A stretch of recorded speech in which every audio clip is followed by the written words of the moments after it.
नमस्ते दोस्तों, welcome back to your channel global out. पहले तो मैं आप सभी से माफी मांगना चाहूंगा क्योंकि पिछले कुछ दिनों से मैं वीडियो नहीं ला पाया कुछ फैमिली रीजन की वजह से। लेकिन अभी से मैं एक रेगुलर इंटरवल में वीडियो लाने की कोशिश जरूर करूंगा। एनीवे, आप सभी को शायद पता ही होगा, हाल ही में ये न्यूज बहुत वायरल हुआ था कि सूरत, जो कि गुजरात स्टेट के एक डिस्ट्रिक्ट है, वहां पे वर्ल्ड का लार्जेस्ट ऑफिस बिल्ड हुआ है जिसका नाम है सूरत डायमंड ब्रोज। वर्ल्ड में अभी तक जो लार्जेस्ट ऑफिस बना हुआ था वो था यूएसए का पेंटागन, जो कि यूएस मिलिट्री का हेडक्वार्टर भी है। लेकिन ये जो ऑफिस बना है गुजरात के सूरत में, वो पेंटागन से भी बहुत ज्यादा बड़ा है। सूरत डायमंड ब्रोज जो ये ऑफिस बना है सूरत में, ये टोटल 7.1 मिलियन स्क्वायर फीट बड़ा है, जो कि पेंटागन से काफी ज्यादा है क्योंकि पेंटागन का जो टोटल स्क्वायर फीट है वो है 6.5 मिलियन स्क्वायर फीट। तो आज हम लोग थोड़ा सा डिस्कस करने की कोशिश करेंगे कि इतना बड़ा ऑफिस इंडिया ने क्यों बनाया और इसका क्या जरूरत था। लेकिन उसके पहले चैनल पे आए हैं तो kindly like, share and subscribe your own channel global outlook. आप लोगों का एक छोटा सा सपोर्ट, एक लाइक, एक सब्सक्राइब हमारे जो मोटिवेशन है उसे एक्सपोनेंशियली बढ़ाता है।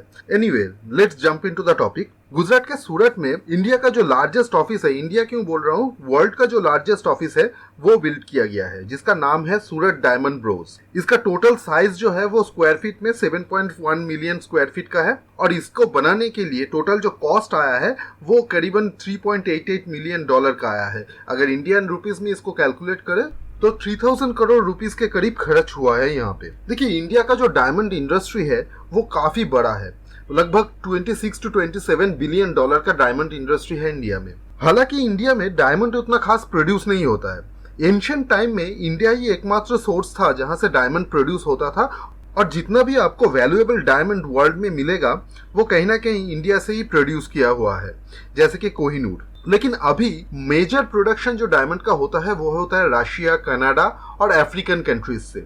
लेकिन चाहे इंडिया डायमंड प्रोड्यूस करे या ना करे, फिर भी वर्ल्ड का जितना भी डायमंड प्रोड्यूस होता है, जितना भी डायमंड मिलता है खदानों से, उसमें से 90% डायमंड इंडिया में ही कट एंड पॉलिश होता है। वर्ल्ड में अगर 15 डायमंड बिकता है तो उसमें से 14 डायमंड इंडिया में ही कटिंग होता है और पॉलिशिंग होता है। तो आप समझ सकते हो कि इंडिया का कितना बड़ा इंडस्ट्री है ये डायमंड का और कितना ज्यादा जॉब प्रोड्यूस करता है ये इंडस्ट्री इंडिया में। तो ये इंडस्ट्री इंडिया के लिए बहुत ही ज्यादा इंपॉर्टेंट इंडस्ट्री बन जाता है।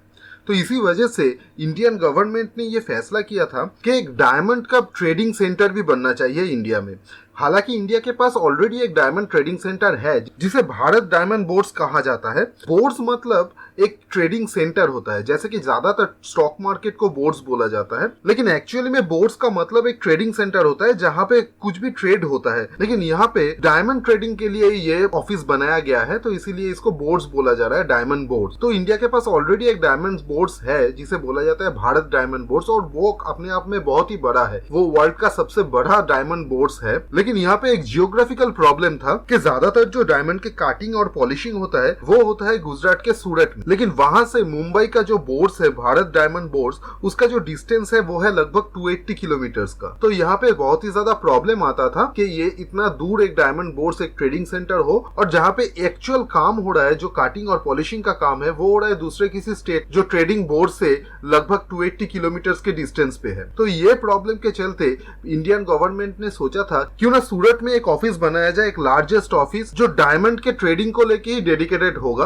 और वहां पे खाली डायमंड का ही ट्रेडिंग हो पाएगा। तो इसी के चलते इंडियन गवर्नमेंट ने प्लान किया एक सिटी बनाने का जिसका नाम होगा ड्रीम सिटी। ड्रीम सिटी मतलब डायमंड रिसर्च एंड मर्चेंटाइज, और ये ड्रीम सिटी ज्यादातर डायमंड के ऊपर ही डेडिकेटेड होगा ये पूरा सिटी। लेकिन उसके अलावा भी यहाँ पे टेक्स, जो कि गुजरात का दूसरा बड़ा इंडस्ट्री है और ये सूरत में ही सिचुएटेड है, वो टेक्सटाइल इंडस्ट्री को लेके यहाँ पे कुछ काम होगा। और इसके चलते यहाँ पे मतलब ड्रीम सिटी के अंदर एक टेक्सटाइल, इंडिया का पहला टेक्सटाइल यूनिवर्सिटी भी बिल्ड किया गया है। देखिए, गवर्नमेंट ऑफ इंडिया का ऐसा कोई प्लान नहीं था कि उन्हें वर्ल्ड रिकॉर्ड बनाना है, वर्ल्ड लार्जेस्ट ऑफिस बना के, लेकिन रिक्वायरमेंट के चलते ये ऑफिस बड़ा होते होते इतना ज्यादा बड़ा हो गया कि ये वर्ल्ड का लार्जेस्ट ऑफिस बन चुका है और ये एक वर्ल्ड रिकॉर्ड भी बना चुका है ऐसे। अभी देखिए, इंडिया का जो ये डायमंड ट्रेडिंग है, ये जो बिजनेस है, ये और भी बड़ा होने वाला है। हाल ही में शायद आप लोगों ने देखा होगा कि मोदी जी जब यूएस विजिट में थे तो यूएस के फर्स्ट लेडी को मोदी जी ने एक डायमंड प्रेजेंट किए थे जो कि एक लैब ग्रोन डायमंड है। और ये डायमंड, जो लैब ग्रोन डायमंड इंडिया ने प्रेजेंट किया था फर्स्ट लेडी यूएसए को, वो इंडिया में ही प्रोड्यूस हुआ था। और शायद आने वाले दिनों में इंडिया लैब ग्रोन डायमंड का हब बन सकता है। इंडिया में वो पोटेंशियलिटी है और लैब ग्रोन डायमंड को वैसे भी ग्रीन डायमंड बोला जाता है। देखिए क्या होता है, जो नेचुरल डायमंड होता है उसे ब्लैक डायमंड बोला जाता है और लैब ग्रोन डायमंड को ग्रीन डायमंड बोला जाता है, क्योंकि नेचुरल डायमंड जो होता है उसे हासिल करने के लिए बहुत ज्यादा खून बहाया जाता है कभी कभी। क्योंकि देखिए जो डायमंड मिलता है ज्यादातर वो रशिया में मिलता है या फिर कनाडा या फिर अफ्रीकन कंट्री में, और ज्यादातर अफ्रीकन कंट्री से जो डायमंड आता है वो ज्यादातर लीगली नहीं आता है, वो ज्यादातर स्मगल होके ही आता है और उसके पीछे कभी कभी एक इलीगल माइनिंग और ब्लडशेड का स्टोरी देखा जाता है। लेकिन जो लैब ग्रोन डायमंड है यहाँ पे ऐसा कोई ब्लडशेड नहीं देखा जाता है, ये लैब में ही प्रोड्यूस होता है।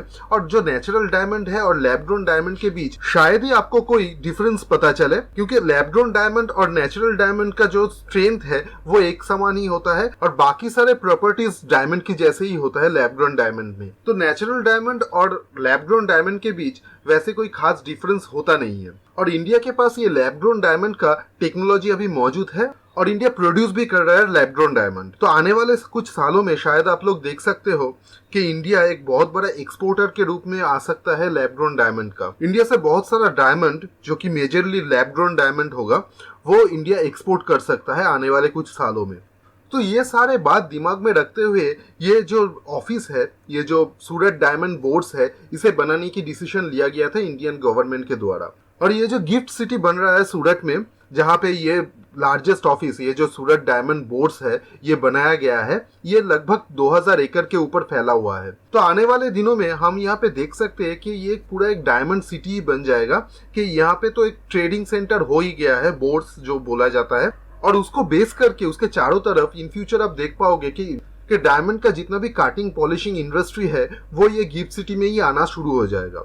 और ये गिफ्ट सिटी जो है वो पूरी तरह से तैयार होगा 2029 या फिर 30 के करीब। तो तब हम लोग देख पाएंगे कि यहाँ पे क्या इंडस्ट्री ग्रो हो पाता है। और आखिर में जाते जाते एक और इन्फॉर्मेशन आप लोगों से शेयर करता हूँ मैं यहाँ पे ये डायमंड बोर्ड्स को लेके, कि ये जो सूरत डायमंड बोर्ड्स है यहाँ पे कोई 13th फ्लोर नहीं है, मतलब कि 12th फ्लोर के बाद डायरेक्टली 14th फ्लोर आ जाता है। 13th नंबर का कोई फ्लोर ही नहीं है इस बिल्डिंग में। देखिए ज्यादातर बिजनेसमैन में एक सुपरस्टिशन होता है, एक लक की बात होता है, तो 13th नंबर को हमेशा ही अनलकी माना जाता है। तो इसी वजह से ये पूरे बिल्डिंग में कोई 13th फ्लोर ही नहीं है। एनीवे बिल्डिंग तो बन के तैयार हो गया है और आने वाले कुछ दिनों में लगभग 1-2 महीने में शायद यहाँ पे ट्रेडिंग भी स्टार्ट हो जाएगा। और आगे देखते हैं इंडिया अपने डायमंड इंडस्ट्री को किस लेवल पे ले जा सकता है, कहाँ तक ये डायमंड इंडस्ट्री ग्रो कर सकता है इंडिया में।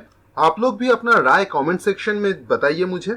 वीडियो अगर इन्फॉर्मेटिव लगा है तो लाइक एंड शेयर जरूर कीजिएगा, चैनल को सब्सक्राइब जरूर कीजिएगा। मिलते हैं हम लोग नेक्स्ट वीडियो में।